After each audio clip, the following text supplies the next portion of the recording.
एक और पॉइंट पे आते हैं कि आपके यही पानी का बिल जब आप ब्लॉक डी में थे तो कितना आया करता था? वहाँ नहीं आता। वहां पे कुछ बहुत नॉमिनल, आपने बहुत टैंकर्स का नॉमिनल। जिक्र किया ना अभी हाँ, टैंकर कि इन केस ऑफ टैंकर्स मैं यही कह रहा हूँ आपसे, मैं यही कह रहा हूँ। चार आप चीजें मुझे ना, बताइए कि आपकी बिलिंग वगैरह कितनी आ रही है? हम देखें, क्योंकि मैं पसंद करता हूँ बहरिया को, और आपने कहा जाना, तो मैं सोच भी नहीं सकता। ठीक है, ठीक। मैं चाहूंगा कि बहरिया बहुत तरक्की करे, लेकिन आज मैं बहरिया टाउन में बैठ के कह रहा हूँ कि इसकी प्रॉपर्टी यानी कि वहां जाएगी जहां लोग सोच नहीं सकते। अच्छा देखिए, आजकल बहरिया टाउन की बहुत सारी नेगेटिविटी सोशल मीडिया पे चल रही है कि लुट गए, मर गए, महंगा है बहरिया टाउन, फासला इतना ज्यादा शहर से है, और सियासी हालात कैसे हैं, मलिक साहब मुल्क से भागे हुए हैं, पता नहीं क्या क्या लोगों ने सोशल मीडिया पे लिखा हुआ है। इन सारी चीजों को देख के कभी आपके दिल में ये गुमान आया कि ये घर बेचो, वापस कहीं कराची के इलाके में चले जाओ? अच्छा, अब इसकी मैं आपको बताऊं, अब थोड़ा ये चीजें जिसपे एतराज, बहरिया टाउन में रहते हुए आपको 3 साल या इससे ज्यादा अरसा हो गया, इस दौरान आपके ऑब्जर्वेशन के मुताबिक कोई ऐसे 2, 4, 5 एतराज़ात बता सकते हैं जो आपके बहरिया टाउन से शिकवे हैं? अस्सलाम वालेकुम नाज़रीन, मेरे साथ मौजूद है नासिर भाई। नासिर भाई कैसे हैं आप? अल्लाह का शुक्र। नासिर भाई, बहरिया टाउन तक का सफर कैसे तय हुआ, इसके बारे में थोड़ा बताएं। और आप हमारे पुराने दोस्तों में से हैं, तो मैं चाहूंगा कि ये सारा एक्सपीरियंस आप हमारे कस्टमर्स के साथ शेयर करें। अच्छा, सबसे ये एक्सपीरियंस बताने से पहले जी, मैं अपने नाजरीन को बताऊंगा जी, कि ये विला जो है जिसमें मैं बैठा हुआ हूँ, ये मैंने 2018 में जनवरी में लिया था, और ये मुझे दिलवाया था राना साहब ने। तो हम आज तक इनके ममनून और मशहूर है पूरी फैमिली, और लाइफ यहाँ पर एंजॉय कर रहे हैं। अपने विला को जब देखते हैं, हम बाहर जाते हैं, जहाँ भी जाते हैं, तो राना साहब हमारे साथ साथ होते हैं, क्योंकि इन्होंने हमें दिलवाया था विला। एक बात तो ये मैं ज़रूर और थैंक्स कहना चाहूँगा। अब आपका सफ़र हमारा था, हम डी ब्लॉक से आए, नॉर्थ नाजवाद से। हम वहाँ रहते थे, अपना घर था हमारा 400 गज का डी ब्लॉक में। ठीक है। तो फिर वहाँ के हालात ख़राब होना शुरू हुए, स्नैचिंग, चोरी, डकैती, और रोड्स का ख़राब, और पानी का ना आना, इतने ज़्यादा मसले मसाइल। लेकिन वहाँ तो हम रह रहे थे, तो वो आदी हो जाता है। ठीक है, ये नहीं कि हम वहाँ पर आदी थे उस चीज़ के ना, कि पानी का रात को मेरा भाई भरता था कि अगर निकल गया तो फिर मसला टैंकर मंगवाना। बहुत सख्त लाइफ थी ना। लेकिन वो जहाँ जो लोग कराची में रह रहे हैं, वो उसके आदी हो गए, उनको माइंड नहीं करते वो कि जनरेटर का पेट्रोल आपके पास ओके होना चाहिए। अब तो गैस का मसला भी हो गया, 10 बजे के बाद नहीं आती, लोड शेडिंग, और लोड शेडिंग भी। तो ये सब मसले मसाइल थे। फिर वो आजकल के नौजवान नस्ल कैसी है, मेरे बेटी एक दिन आए ऐसे ही, फिर हम लोगों ने सोचा यार हमें शिफ्ट करना चाहिए कहीं। सब सोचते हैं कि यहाँ बहुत रह लिए, भाई वालदा ने भी कहा बहुत रह लिए, चलो कहीं। तो मेरा दोस्त, उसका मेरे बेटे का दोस्त था लाहौर में, बहरिया में रहता था, वो जाता रहता था, उसको पसंद था वो लाहौर बहरिया टाउन। तो वो मेरी बेटी और मेरा बेटा एक दिन ऐसे आए, तो नया नया था, अभी कायद विला बने थे, तो उन दोनों ने कहा हम यहाँ रहते हैं। उन्होंने हमें आके बताया, हम लोग 6 लोग हैं, और सबने कहा कि ओके। तो हमने फिर ये घर लिया, और फिर 3 साल हो गए हमें यहाँ शिफ्ट हुए हुए। 3 साल 21 से और 24। ठीक है। इन 3 सालों में अच्छा एक्सपीरियंस तो ऑब्वियसली है बहरिया टाउन का, कोई बुरा एक्सपीरियंस हुआ आपका इन 3 सालों में, इस दौरान? अच्छा राणा साहब, अगर मैं ईमानदारी से बताऊं जी, तो मैं इतनी सी बात बुराई की जो है ना, वो मुझे दिखती नहीं है। ठीक है, अब बुराई देखने में आए ना, ताजमहल में निकाल देंगे लोग बुराई, उस नजर से ना। मैं यहाँ 24 घंटे रहता हूँ, और बहुत एक्टिव भी हूँ, लोगों से मिलना जुलना भी है मेरा। ठीक है, और मैं कोई यहाँ बुराई है नहीं इस जिस सेंस में आप पूछ रहे हैं। ठीक है, सिवाय एंजॉयमेंट के लाइफ हमारी चेंज, यानी यहाँ को स्ट्रीट क्राइम, कभी मोबाइल स्नैचिंग, जीरो यहाँ जीरो। ठीक है, मैं देखता हूँ यहाँ की लाइफ और कराची की लाइफ। कराची में डी ब्लॉक में रहता था, अगर ये कोई लोग देख रहे होंगे डी ब्लॉक वाले, तो क्या वहाँ खवातीन बाहर बैठती है मोहल्ले में? नहीं। बच्चे खेलते हैं? नहीं। बड़े डर के मारे नहीं खड़े होते कि हमारा मोबाइल छीन लेगा। यहाँ मैं देखता हूँ तो मेरा दिल खुश होता है ना। ठीक है, सुबह दोपहर शाम किसी वक्त कोई ये जहन में नहीं लोगों के कोई स्नैचिंग हो जाएगी। यहाँ मैं देखता हूँ लोगों को बैंकों से करोड़ों रुपए इधर से उधर कैश लेके जा रहे होते हैं, इधर से उधर दे रहे होते हैं, कुछ भी नहीं है, लोगों के जहन में नहीं है। अच्छा, और देखिए बेसिक्स पे बात करते हैं, बिजली, पानी, गैस की सप्लाई, सफाई सुथराई, सिक्योरिटी, इन चीज़ों के बारे में क्या कमेंट करेंगे आप कि यहाँ पर्टिकुलर स्पोर्ट सिटी के लिए आप बताएं? अच्छा हाँ, ये बात भी है ना। देखें, स्पोर्ट सिटी का हमने आपसे ही हमने जब आप दिखा रहे थे हमें, तो आपने कायद विला भी दिखाया था, टैनी भी दिखाया था, इकबाल विला, ये वो। लेकिन हमें ये पसंद आया था क्योंकि हमने यहाँ देखा था कि यहाँ कमर्शियल अगर होगा तो दूर दूर होगा, ठीक है। ये प्योर रेजिडेंशियल एरिया है। और थोड़े से क्योंकि हम 400 गज के घर पे रहते थे, हमें 4 बेडरूम चाहिए थे, तो ये बात भी थी कि हमें 4 बेडरूम यही मिल रहे थे। ठीक है। तो दूरी हमने देख ली थी कितना हमें दूर पड़ रहा है। ठीक है। क्योंकि मेरा बेटा शहर जाता था काम के लिए, आई चुनरीगढ़ रोड, तो उसने कहा नो अब वो कोई मसला नहीं है, मुझे जाना है, मैं मैनेज कर लूँगा हर चीज़। तो हम टोटली कुछ मैं 10 आउट ऑफ 10 दूंगा हर चीज़ को ना आज के दिन तक। ठीक है। अच्छा, यहाँ पे पार्क्स, ग्रीन बेल्ट्स, और ये जो आप घर से बाहर निकलते हैं तो आपको बड़े खूबसूरत ग्रीन बेल्ट्स, पौधे, फूल, ये सारी चीज़ें नज़र आती हैं, या मस्जिद वगैरह बनी हुई है, तो इन सारी चीज़ों की सहूलियत आपकी डे 1 से इसी तरह है? उसमें कोई कमी तो नहीं है बहरिया की तरफ से? नहीं, उसमें इम्प्रूवमेंट हुई। जहाँ स्पोर्ट्स सिटी क्योंकि अभी 20 में पोजीशन दिया समझ लीजिए आप, और 21 में, तो मुझे यहाँ जो पार्क की जगह थी वो डेवलप होते हुए दिखे। यहाँ स्ट्रीट 14 है, उसके सामने बहुत अच्छा पार्क उन्होंने दिया। रोड 15 है, वहाँ बहुत अच्छा पार्क, जो जो जगहें थी ग्रीन करने की वहाँ डेवलप किया है ना, वहाँ एंजॉय करते हैं लोग। और देखिए ग्रीनरी का मेरा बैकयार्ड इतना बड़ा है, मैंने अपना खुद ग्रीन किया हुआ है। अच्छा, बल्कि हाँ स्पोर्ट्स सिटी विला में तो डबल है, एक तो सामने भी लॉन है, फ्रंट पे, एक बैक साइड पे यार्ड। तो वो अपना आदमी खुद ही शौक पूरा कर लेता है। ठीक है। पूरे स्ट्रीट में ग्रीनरी दिखेगी आपको, इतने बेतहाशा यहाँ बहरिया ने पेड़ लगाए हैं, खजूर हमारी अपनी आती है, तो ग्रीनरी का क्या कहना, कोई मतलब कोई सानी नहीं है। अच्छा, यहाँ पे जो ये हाई टेंशन लेन जी जो ये चल रही है, यहाँ पे अर्बन फॉरेस्ट का एक कॉन्सेप्ट था जिसमें फ्रूट्स फार्म लगा दिया। अच्छा, तो उसकी क्या रिहायशियों को बेनिफिट है उससे? देखिए, एक तो हम देख के खुश होते हैं, मेरे घर के पीछे भी चीकू का फार्म लगाया उन्होंने। ठीक है। और आज कल मेरे यहाँ 1 किलो मेरी वाइफ ने फोन किया, फल से आए जो यहीं लगे हुए। अच्छा, माशाल्लाह। अमरूद भी यहीं की पैदावार, ठीक है, केले भी यहीं की पैदावार, जो हम स्पोर्ट्स सिटी वाले फुल एंजॉय कर रहे हैं ना, उनको फोन करते हैं और हमारे घर पे आते हैं। ठीक है। ये बहरिया टाउन के ऑफिसर्स हैं जिनको कॉल करते हैं? बिल्कुल बिल्कुल, वो लाते हैं। अच्छा, वही यहाँ से पिकअप करते हैं, फोन कर देते हैं हम उनको, उनका फोन नंबर है कि आपको जो मंगाना हो। उस पर हम देख भी रहे होते हैं कि लोगों की कॉल्स होती हैं, उनकी डिमांड्स होती हैं, इतने फाल से ये वो, बहुत बिल्कुल फ्रेश ना। अभी अमरूद भी थे, सब कुछ जो यहाँ हो रहा है वो बहरिया सप्लाई कर रहा है। अच्छा, अभी मैं नासिर भी कुछ सवालात करूंगा आपसे जी, क्रिटिकल किस्म के, जवाब के लिए तैयार रह जाए। 100%। अच्छा, देखिए आजकल बहरिया टाउन की बहुत सारी नेगेटिविटी सोशल मीडिया पे चल रही है कि लुट गए, मर गए, महंगा है बहरिया टाउन, फासला इतना ज्यादा शहर से है, और सियासी हालात कैसे हैं, मलिक साहब मुल्क से भागे हुए हैं, पता नहीं क्या क्या लोगों ने सोशल मीडिया पे लिखा हुआ है। इन सारी चीजों को देख के कभी आपके दिल में ये गुमान आया कि ये घर बेचो, वापस कहीं कराची के इलाके में चले जाओ? अच्छा, अब इसकी मैं आपको बताऊं, देखिए मेरा बेटा होता है यूएसए, ठीक है, और उसकी जो वाइफ है वो गोरी अमेरिकन है, वो लोग वहीं रहते हैं। आप यकीन करें राणा साहब, वो अकेले यहाँ आना पसंद करती है और रहना पसंद करती है बहरिया टाउन, उसको इतना पसंद है। ये तो मैं आपको पर्सनल एक वो बता रहा हूँ। अब जहाँ तक इस मुल्क की यानी कि बैड लक है कि मलिक रियाज जैसे जो शख्स है उसके पीछे पड़ गया ये मुल्क, कितनी बैड लक है देखें। यानी कि ये मैं यहाँ, मेरी उम्र इतनी हो गई, मैंने पूरी देख लिया हर चीज को ना, इस जमीन को कोई पूछता नहीं था।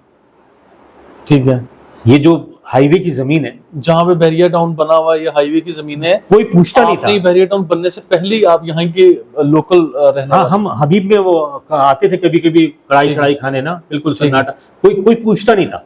आज बहरिया टाउन की वजह से आज पूरी देखें कितनी, मतलब अरबों रुपए की जमीन हो गई, कितना रोजगार मिला आज तक बहरिया टाउन के थ्रू, इस कराची के बहरिया टाउन के थ्रू करोड़ों लोगों को रोजगार आज तक मिल रहा है। ठीक है, और कितनी जबरदस्त रिहाइश। मलिक साहब यानी कि कोई और देखे, इतने उन पे केसेस हो गए, ये हो गया वो हो गया, कोई बिजनेसमैन पे कोई मुल्क करता है? उनको तो ऑब्लाइज करना चाहिए था आपको और फैसिलिटीज देनी चाहिए थी। लेकिन आज बहरिया टाउन बिल्कुल डे 1 की तरह कायम व दायम में, जो लोग उनके नीचे हैं, जो लोग चला रहे हैं, उनको मैं सलाम करता हूँ। जबरदस्त। कोई और अगर महकमा होता, कोई और होता, उसका ऑनर इतना सख्त किस्म के हिसाब से गुजर रहा होता, सबका फना हो चुका होता, भाग जाता, मेंटली खत्म हो जाता। लेकिन आज मैं बहरिया टाउन में बैठ के कह रहा हूं कि इसकी प्रॉपर्टी यानी कि वहां जाएगी जहां लोग सोच नहीं सकते। जो रिहाइश है, देखें हम, जब मैं कराची में पैदा हुआ, 75 साल पाकिस्तान की उम्र है, मेरी 60 साल से ऊपर ही उम्र है, तो मैंने तो सब देख लिया, सही। सब देखा हुआ है ना, मेरे रिलेटिव भी रहते हैं, मैंने इससे अच्छी जगह कोई है ना हो सकती है। ठीक है। लेकिन मैं डिस्क्राइब नहीं कर सकता, जब कराची वाले कोई बुराई करते हैं, दूर है ये वो है, तो मैं उनको डिस्क्राइब नहीं कर सकता। मैं जब तक तुम रहोगे नहीं, इसकी तारीफ कोई, इसकी अच्छाइयां बहरिया की बता ही नहीं सकता। ठीक है। अच्छा चलें, यानी इसमें आप 100% क्लियर हैं कि जितनी भी ये वाले नेगेटिविटी, अच्छा एक जवाब रह गया, एक जवाब रह गया। ठीक है। जिस मस्जिद में, जो मेरे मोहल्ले की ये मस्जिद है उस्मान है, स्पोर्ट्स सिटी की, जी जी, स्पोर्ट्स सिटी, ऐसी एक मस्जिद मैं गारंटी से कहता हूँ कराची में नहीं, जो हमारी मोहल्ले की मस्जिद है जिसपे मैं नमाज पढ़ने जाता हूँ। और ऐसी बीसियों मसाजिद माशाल्लाह बहरिया टाउन में मौजूद, बीसियों। जी। मैं तो एक मिसाल दे रहा हूँ जो मैं उसकी कराची की जबान में कह रहा हूँ। अच्छा, और जो लोग आपने अभी यूएसए का जिक्र किया कि आपके साहिबजादे वहां रहते हैं, वैसे मिडिल ईस्ट में जहां भी आप चले जाएं, सऊदी अरेबिया में चले जाएं, यूएई वगैरह में कहीं भी, तो वहाँ मसाजिद के माशाल्लाह यही स्टैंडर्ड्स होते हैं। और मेरा ख्याल है कि वही स्टैंडर्ड्स कॉपी करके बहरिया टाउन ने, मलिक रियाज साहब ने बहुत सारी चीज़ों के रेप्लिका और ये चीज़ें यहाँ पर प्रोवाइड करती हैं अपने उन पाकिस्तानियों के लिए जिनके दरमियान वो पले पड़े और अपनी इन्वेस्टमेंट उन्होंने आज तक पाकिस्तान में रखी है। बेशक बेशक। ठीक है। ये तो ये लेवल जो यहाँ मलिक साहब ने मस्जिदों का है ना, वो तो मैंने देखा ही नहीं। इमाम देखे, मौज़िन देखे, इतने नीट एंड क्लीन, जुमे का खुतबा देने आते हैं, लग रहा है आप कहीं मिडल ईस्ट में खुतबा सुन रहे हैं। इतना इमाम, जो उनका जुब्बा कहते हैं ना उसको, जी जी, इतना हर चीज, तबीयत खुश होती है, पढ़ा लिखा इमाम हमें बता रहा है ना, कोई पॉलिटिक्स नहीं, कुछ नहीं, मतलब जो मैं अल्फाज में बयान नहीं कर सकता मस्जिद का माहौल। अच्छा, अब थोड़ा ये चीज़ें जिस पे एतराज़, बहरिया टाउन में रहते हुए आपको 3 साल या इससे ज़्यादा अरसा हो गया, इस दौरान आपकी ऑब्जर्वेशन के मुताबिक कोई ऐसे 2, 4, 5 एतराज़ात बता सकते हैं जो आपके बहरिया टाउन से शिकवे हैं? हाँ, वो लाजमी बता दे। देखिए, जब ये मैनेजमेंट बैठी और इसने ये फैसला किया कि ये प्रेशर था इन पर कि बस चलानी है, मैं, ठीक है, अरे भाई बस तो पहले ही चल जाना चाहिए। आप यहाँ स्पोर्ट्स सिटी में मैं बैठा हूँ, यहाँ की बात करता हूँ, 31 के विला बने हुए, 1800 विला ये बने हुए स्पोर्ट्स सिटी के। ठीक है। यहाँ से बस क्यों नहीं स्टार्ट की आपने? अली फ्लाईओवर से स्टार्ट कर दी। बहुत स्टूपिड, जिसने भी डिसीजन लिया, अगर कोई सुन रहा है ना, ठीक है, तो कोई अच्छा डिसीजन नहीं था। मतलब ये इन रिहायशियों को इग्नोर कर दिया गया क्यों? देखिए ना, यहाँ से इसको आबाद करना था। आदमी देखे, पहली सीढ़ी पहले चढ़ता है ना, डायरेक्ट ऊपर थोड़ी पहुंच जाता है। यहाँ से आपको शुरू करना था, आपने यहाँ से फिर उस तरफ जाती बस। तो ये एक शटल सर्विस सुनने में आई थी कि यहाँ से चल रही है, वो क्या? नहीं, अभी तक तो कुछ भी नहीं है। ठीक है। इससे पहले चल रही थी? पहले कुछ दिन के लिए चली थी। अच्छा, कुछ दिन के लिए चली थी वो, ठीक है, लेकिन वो फिर बंद हो गई, बिल्कुल हाफ हार्टेड, कोई इसमें कोशिश नहीं की गई। ठीक है। तो देखिए, बहरिया टाउन को जो अब देखिए, बात से बात निकलती है। ये मैनेजमेंट इनकी बैठी है, बहरिया टाउन से लोग जा रहे हैं, हाँ जा रहे हैं। क्यों जा रहे हैं? क्योंकि यहाँ आपने ट्रांसपोर्ट नहीं दी हुई। सिर्फ एक ट्रांसपोर्ट कर दें जो कि आराम से चले, उनको आशा मंजिल छोड़े, आशा मंजिल से वो बैठे यहाँ आ जाए। आप मलिर हॉल तक जाती है अली फ्लाईओवर से, अधूरा काम किया आपने। यहाँ से 3.5 करोड़ का, 3 करोड़ का ये विला, जिसका 55-60 हजार रेंट था, 20 हजार में लोग लेने को तैयार नहीं है। यहाँ से लोग अपना सामान रखा उन्होंने, देखिए खराबी पैदा हुई कहाँ से ना, 55-60 हजार का विला 20 हजार में लोग लेने को तैयार नहीं है। अब नौबत यहाँ तक आ गई है कि नासिर साहब कह रहे हैं, ये लो चाबी भैया, आप मेंटेनेंस दे देना, आप ऐसे ही रह लो। क्यों? सिर्फ एक वजह, क्योंकि यहाँ से पब्लिक ट्रांसपोर्ट आपकी नहीं है। आज आप यहाँ से बस यहाँ से शुरू कर दें, ठीक है, यहाँ से शुरू कर दें, ये 3 करोड़ का विला हो जाएगा और 50 हजार दोबारा इसका रेंट हो जाएगा। ठीक है। और इन लोगों की बात समझ में नहीं आ रही कि भाई हमें जो है ना, यहाँ लोगों को लाना है, हमें ये बेकार के हर महीने सर जोड़ के ये लोग बैठ जाते हैं कि यार फिर बढ़ाओ कोई चीज, फिर टैक्स लगाओ नया। चले, डोंट वरी, ये हम आपको कहते हैं कि इंशाल्लाह बस तो चलने वाली। बहरिया टाउन इंतजामिया को आपका पैगाम पहुंच गया, ठीक है, बस अब चल जाएगी और नेक्स्ट वीडियो में दोबारा रिकॉर्ड करने आ जाऊंगा आपके साथ मैं। ठीक है, तो यहाँ मतलब गेट पे जाके जो है ना उसको शुक्रिया अदा करूंगा। ठीक है, इंशाल्लाह। अच्छा चलें, अब दूसरी एक चीज जो बहरिया टाउन में फिक्स चार्जेस अप्लाई कर दिए गए, ठीक है। आपने भी मेंटेनेंस चार्जेस का जिक्र किया, ये भी बताइए हमारे नाज़रीन को कि माहाना मेंटेनेंस चार्जेस आप कितने अदा कर रहे हैं 350 गज के घर के लिए, और फिर फिक्स बिलिंग आपकी कितनी आ रही है, और रूटीन में आपका यानी 6 अफराद अगर आपके घर में रह रहे हैं तो कितने इलेक्ट्रिसिटी की कंजप्शन है, गैस की, वाटर की, क्या बिलिंग, खर्चा क्या आ रहा है आपका? अच्छा, अब आते हैं पहले तो फिक्स उस पे ना जी, जो लोगों को अचानक से इन्होंने लगा दिया। अच्छा देखिए बहरिया कर क्या रहा है ना, मैं आपको बताऊं। एक अगर विला यहाँ पर आप कोई पोजीशन लेता है उसका ना, तो इसको 15 लाख रुपए इनको मिलते हैं एक विला के पोजीशन के। अब लोगों ने इनके कहने पे पैसे तो पूरे भर दिए ना, पोजीशन नहीं लिया है। चाबियां वहां पड़ी हुई सैकड़ों विला की। ठीक है। यहाँ 1800 विलाएं, यहाँ पर आप समझ ले 40% आबाद होंगे, 60% लोग नहीं ले रहे कि पोजीशन देना पड़ेगा। ठीक है। तो बहरिया को ये सोचना चाहिए, बजाय ये फिक्स चार्जेस लगा 1500 लगा दिए, उस पर 500 लगा दिए, और बिजली में जिनके यहाँ सोलर लगा उनके लिए प्रॉब्लम। ये सारी मीटिंगें हर महीने लोग करते हैं। तो बजाय ये कि ये मीटिंग करें, मैं इनको सेशन देता हूँ, आप सोचें कि हमें लाना कैसे लोगों को, हमें किस तरह यहाँ पर लेकर आना है। लाना बहुत आसान है। अभी मलेरिया एक्सप्रेस वे तैयार है और यहाँ ये बस चला दें, 1-2 स्कूल खोल दें यहाँ, जो कराची में रुकावट बन रहे हैं। 2 स्कूल, एक यहाँ सिटी स्कूल ले आए और एक बीकन हाउस ले आए। आप देखिएगा यहाँ पर कितनी हलचल मचती है प्रॉपर्टी में। जब प्रॉपर्टी में हलचल मचेगी, ट्रांसफर कितने रोज होते हैं, मैंने देखा है हेड ऑफिस में जाके ट्रांसफर के लिए लाइन लगी होती थी, आज कोई होता नहीं। तो मैं बहरिया मैनेजमेंट से अपील करता हूँ कि फिक्स चार्जेस जो लगा रहे हैं ना, कब तक लगाते रहेंगे आप, बढ़ाते रहेंगे? बताइए। थोड़े से लोग जब रह जाएंगे तो क्या मैं 1 लाख रुपए दूंगा एक उसका मेंटेनेंस का? मतलब आज मैं दे रहा हूँ, उस सब पे बर्डन आ रहा है। 9200 से इन्होंने 11200 कर दिए। आज मैं 11200 देता हूँ। 1500 इन्होंने बिजली पे लगा दिए, 500 रुपए गैस पे लगा दिए, ठीक है। लेकिन मैं ये कह रहा हूं कि ये फिर अगले महीने बैठ जाती है इनकी मीटिंग। अब क्या करें? अरे ये मीटिंग आप ना ही करें, मैं इनसे अपील करता हूं आपके वसासत है कि भाई आप करें कि यहाँ हमें वो इन्वायरमेंट करना है जहां यहाँ ट्रांसफर ज्यादा हो, यहाँ पोजीशन हो, लोग अपने बनाने पे जाएं, प्लॉट्स बनाने पे जाएं, खरीदें, आपको रेवेन्यू वहां बढ़ेगा, लाइनें लगेंगी दोबारा। ये तरीका है। ठीक है। कुछ भी नहीं है उसमें, करना भी कुछ नहीं है, सब कुछ सही जा रहा है ना। एक फौरी तौर पे यहाँ इंटरनल बस चलाएं, जो पब्लिक बेटा, एक गाड़ी है मेरी, एक गाड़ी है, वो बेटा ले गया, बाकी 5 लोग फारिग हैं, अगर उनको जाना है जा ही नहीं सकते। चले, पब्लिक ट्रांसपोर्ट वाला इशू तो एड्रेस हमने कर दिया। और ये जो चार्जेस है ना, बताइए कि आपकी बिलिंग वगैरह कितनी आ रही है? हम देखें, क्योंकि मैं पसंद करता हूँ बहरिया को, और आपने कहा जाना, तो मैं सोच भी नहीं सकता। ठीक है। मैं चाहूंगा कि बहरिया बहुत तरक्की करे, मलिक साहब की सारी मुश्किलात खत्म हो, वो यहाँ आकर बैठे, जो कमियां हो गई उनको 2 मिनट में पूरी हो जाएंगी। ऐसी इतनी कोई बड़ी कमी नहीं है। अगर यहाँ मैनेजमेंट थोड़ा सा लूज कर रही है तो मैं नहीं समझता ना, हर आदमी अपने हिसाब से फैसले करता है। तो ट्रांसपोर्ट हो जाए, सिटी बीकन के आ जाए। और हाँ, बिलिंग पूछा ना आपने, मेरे चार्जेस कितने हैं? तो मुझे यहाँ पसंद है, तो मैंने तो अपनी यहाँ सोलर लगाया हुआ 10 kV का। ठीक है। तो मेरा बिजली का बिल तो आता है 0। सही। एक चीज हो गई। 11200 मेरा इसके चार्जेस है। पानी क्योंकि लॉन है मेरा पीछे और आगे, उनको हरा रखने के लिए पानी का बिल मेरा आता है 7000-8000। ठीक है। और गैस के तकरीबन 2 सिलेंडर लग जाते हैं, समझ लीजिए आप। ये मेरा ये है। लेकिन मुझे ये खलता नहीं है, क्योंकि जो मुझे बहरिया एनवायरमेंट दे रहा है ना, तो मैं वो कहता हूँ जस्टिफाई है। लेकिन मेरे भाई, हर महीने नहीं बढ़ाओ, एक पॉलिसी लाओ कि अब 11200 कर दिए ना हमने, अब 2 साल बाद इस पे सोचेंगे।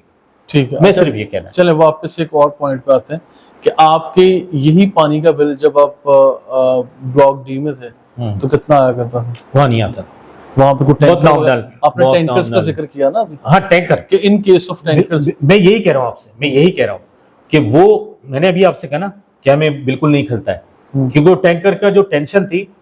एक दिन मेरी बकरीद में चांद रात को पानी नहीं था, तो टैंकर नहीं आया था, क्योंकि मैं खुद लेने गया था, 15,000 मांग रहा था छोटे से टैंकर के। मेरे उससे मुंहमारी हो गई, ईद खराब हो गई। तो पानी का तो इतना टेंशन है। अब जिस घर से हम आए वहां पानी नहीं आ रहा है। ठीक है। वहां हफ्ते में एक टैंकर डलता है, जो कि 5000 का है। आप लगाने 20,000 तो यूं चलेगा। ठीक है। तो मैं यहाँ, मुझे अगर 5-6 हजार देता, मैं अपने लॉन भी मेंटेन किया हुआ है, मेरी चीकू भी लगा हुआ है, शरीफा भी लगा हुआ है, नींबू भी लगा हुआ है, तबीयत भी खुश होती है मुझे ना। और मैं उसमें अगर बिल देता हूँ, पानी का वॉल खोलता हूँ, पानी आने लगता है। ये टेंशन ही नहीं है। ठीक है। हम तो भूल गए 3 सालों में ना, पानी, बिजली, गैस भी कोई मसला होता है। ठीक है। और आपकी डिक्शनरी, वोकैबुलरी से आप समझ लेंगे जनरेटर उड़ गया, और ये लोड शेडिंग खत्म हो गई, टैंकर उड़ गया। ठीक है। टैंकर भी खत्म हो गया, और स्ट्रीट क्राइम भी खत्म हो गया, 0। ठीक है। और मोबाइल स्नैचिंग भी खत्म। तस्वुर ही नहीं है। चले, माशाल्लाह, ये बैरियर टाउन में रहने का फायदे तो है। नहीं, मैं तो कह रहा हूँ आपसे कि बैरियर, कराची वाले मेरे दोस्त, अहबाब जिनसे मिलता हूँ, रिश्तेदार, वो अगर अव्वल तो कोई बुराई है नहीं, एक दफा कोई आता है तो मैंने तो नहीं देखा राणा साहब, सिवाय एक के दूर है। तो भाई मैं छोटा था तो दूर, हमें जब नॉर्थ नाजवाद बना था, हम नाजवाद में रहते थे, बहुत लगता था दूर। फिर मेमार बन गया तो वो बहुत दूर लगता था, फिर सजानी बन गया तो वो बहुत दूर लगता था। आहिस्ता आहिस्ता फासले कम होते हैं ना। अब देखें जिस तरह एक मिलिर नया- एक्सप्रेस वे बन रहा है, फासले सिमट जाएंगे। फिर जैसे यहाँ पे ये ट्रांसपोर्ट, पब्लिक ट्रांसपोर्ट आ गई, फिर फासले सिमट जाएंगे। और सेकेंडली, अब कराची शहर जितना उसका इंफ्रास्ट्रक्चर डिजाइन किया गया था ना, तो ये मैं अपने व्यूअर्स को बताता हूँ, बल्कि आपके भी इल्म में है, ये इतनी बड़ी पॉपुलेशन के लिए था ही नहीं। ठीक है, यहाँ पे अब शायद ही पाकिस्तान का कोई कोना होगा जहां से अवाम आके नहीं रह रहे, सब लोग रह रहे हैं। अच्छा, अब ये है कि वो इंफ्रास्ट्रक्चर इतने लोगों के लिए नहीं था, ओवर पॉपुलेटेड होगा, बहुत ज्यादा बर्डन है कराची शहर के ऊपर। अब जब इसको कम करना है तो फिर कराची शहर का मास्टर प्लान अगर कोई भी डिजाइन करेगा या डिजाइन हो रहा है, तो उसमें ये मिलिर एक्सप्रेस वे का इस तरफ से एक्टिव करने का पर्पज एक ही है कि ये सुपर हाईवे वाला जो बेल्ट है इसको एक्टिव किया जाए, आबाद किया जाए। क्योंकि आप देख लें, कराची शहर के किसी कोने में कोई जमीन बाकी नहीं रही। नहीं, ठीक है, सारी की सारी जमीनें इस तरफ आ रही हैं या हब की तरफ निकल जाएंगी। ठीक है, तो यही खाली जमीनें थी। अब एक टाइम में मुझे लगता है कि नूरियाबाद, हैदराबाद और कराची जुड़वा शहर बन जाएंगे सब। बिल्कुल टाइम के साथ, मैं तो कह रहा हूँ ना, बिल्कुल ऐसा। जब हम कोई नई चीज डेवलप होती है, इतना बड़ा शहर बना दिया लोगों, कराची वालों ने तो 100 में से 70 लोगों ने बहरिया देखा नहीं है अभी तक जी। ये रेशो है, मेरे रिश्तेदार रहते हैं ना। अच्छा, ये रेशो है, 65-70% लोगों ने देखा ही नहीं, वो ये कहते हैं दूर है भाई। तो देखिए, एयरपोर्ट से हम लोग कहते हैं कि ये बहरिया दूर है, या समटाइम एक वक्त हुआ करता था जब कराची शहर के मुख्तलिफ इलाकों से एयरपोर्ट दूर था। अब एयरपोर्ट शहर की आबादी के अंदर आ गया। तो अब मेरा एक्सपीरियंस तो ये भी कहता है कि एयरपोर्ट यहाँ से उठेगा और नूरियाबाद की तरफ निकल आएगा। ठीक है, शहर से बाहर इनको एयरपोर्ट देना पड़ेगा। आबादियों के अंदर तो पूरी दुनिया में कहीं एयरपोर्ट इस तरह से नहीं होते, आबादियों से हटके जाके बनते हैं ना बाहर। तो ये भी मेरा ख्याल है कि इनको बाहर निकालना पड़ेगा, तो ये सारे के सारे एरिया को वैसे 4 चांद लग जाएंगे। कोई शक नहीं, कोई शक नहीं। तो अच्छा, इसके अलावा अभी बताइए, जो मिलिर एक्सप्रेस वे का आपने जिक्र किया, तो मिलिर एक्सप्रेस वे का बनने से आपकी DHA, क्लिफ्टन, फेज 8 या इस तरफ, या कराची शहर का मुख्तलिफ, क्योंकि 8 इंटरचेंज के ऊपर बन रहे हैं, तो इसकी वजह से आप क्या कहते हैं कि आपको कितना फर्क पड़ेगा, या आपके फैमिली मेंबर जो रहते हैं उनका आना जाना? देखिए, अच्छा, मेरी जो वाइफ है और बेटी जो है ना, वो हाइपर कहते हैं ना उसको, क्लिफ्टन वाला जो है ना, जी, डॉल्मेन मॉल, हाइपर स्टार, हमेशा से वहीं शॉपिंग के लिए जाती थी, हमेशा से। तो उनके लिए बहुत आसानी हो जाएगी, सही, सीधा जाके वहीं रुकता है। ठीक है, तो ये तो एक आपकी मैं बात बता रहा हूँ। और ये 30 मिनट में, 40 मिनट में। अब देखिए, लियारी एक्सप्रेस वे बना, उससे कितना फायदा है। बिल्कुल, सदर से हम चढ़ते हैं, यकीन करें मैं घड़ी देख के 4 मिनट में जो है ना सोराब रोड पे होता हूँ। जबरदस्त, देख लें आप, मैं जब चढ़ता हूँ टाइम देखता हूँ वहां पर। तो आप फास्ट एंड फ्यूरियस वाले ड्राइवर तो नहीं है ना? नहीं, मैं अच्छा, नॉर्मल ड्राइवर। नॉर्मल। चलें, thank you so much ji.